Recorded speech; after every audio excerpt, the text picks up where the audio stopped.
everybody, this is Michael Curtis, the Director of Product Development for Dungeon Crawl Classics at Goodman Games, and I am here to speak to you briefly about something cool which is coming your way as part of our Caverns of Thracia backer kit crowdfunding project, which is about probably less than a week away from launching when you see this video. So Caverns of Thracia, if you do not know, is a awesome dungeon. It is 4+ levels of Grecian themed monster goodness. Now that may sound okay, that's so cool, but there's more than that in and of itself. We are talking about a dungeon which has more than 250 encounter areas, a dungeon which has more than 125 new monsters to encounter, and more than 40 new magic items, spells, curses, and other interesting cool stuff to drop into your campaign. But as I said, I'm not here to talk about that section. People have already spoken about that too.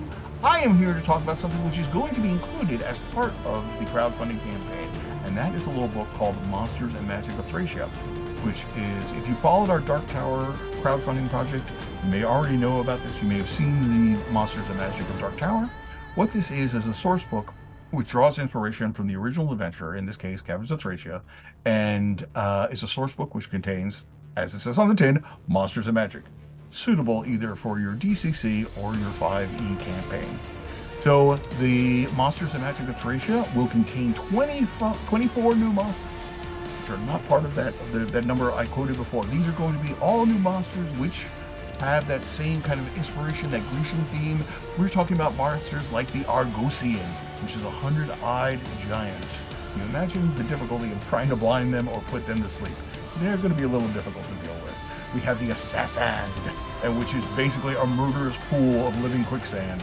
You know, everybody who grew up and thought quicksand was going to be a big problem in their youth, well, we're going to help fulfill that promise. We have the Eudemon, and Eudemon is a benevolent spirit of the dead who kind of acts as an intermediary between the powers of the divine and the powers of the mortal, lending assistance and advice. So always good to have one of those on your shelf, because they're better to have around than, say, the Care. And the Care are demonic Valkyries who decide who lives and who dies on the battlefield. Definitely don't want to be on their bad ends. Yeah, it's a quick way for a one-way trip to the old dirt nap, right?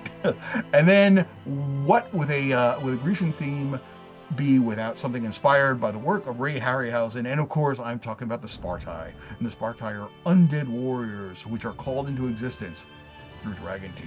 Cool stuff waiting for your game to be dropped in, whether your campaign is focused on Caverns of Thracia or not. And as I said, more than just monsters, because we are also talking about some nifty magical items such as the furred girdle. And the furred girdle is not just perfect for a night out on the town, but you put it on and you can assume the form of various kind of bestial creatures like, gnolls or lizard folk or even yetis.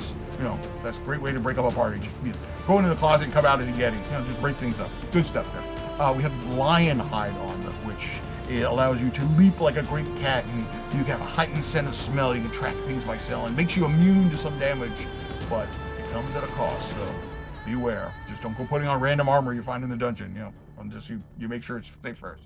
We also have the golden shield, which is so beautiful. It's so lovely on the outside that it captivates your foes, allowing you to staberize them even better. No, you always want to have one of those in your inventory. And then to round things out, and especially when you have to deal with a bunch of monsters at once, it's good to have a Thracian steam gun in your back pocket, which is kind of inspired by the works of Archimedes. Almost something that, it's magical, not quite steampunk beside the name, but it's like an anachronism that your enemies are not going to expect for you to face. And then lastly, there is the Tooth of the Grey Hag, which allows you to speak and to comprehend the words of anyone you encounter. But of course, you gotta knock out a molder and jam one up there in order for it to work. So it takes there's a little give and take to use that magic item. So, as I mentioned, these are going to be published for both DCC and 5e rules. So, either system of your choice, you're more than easy to drop them into your campaign, add them to flesh out the Caverns of Thracia dungeon itself, or just use as inspiration for creations of your own to include into your campaign.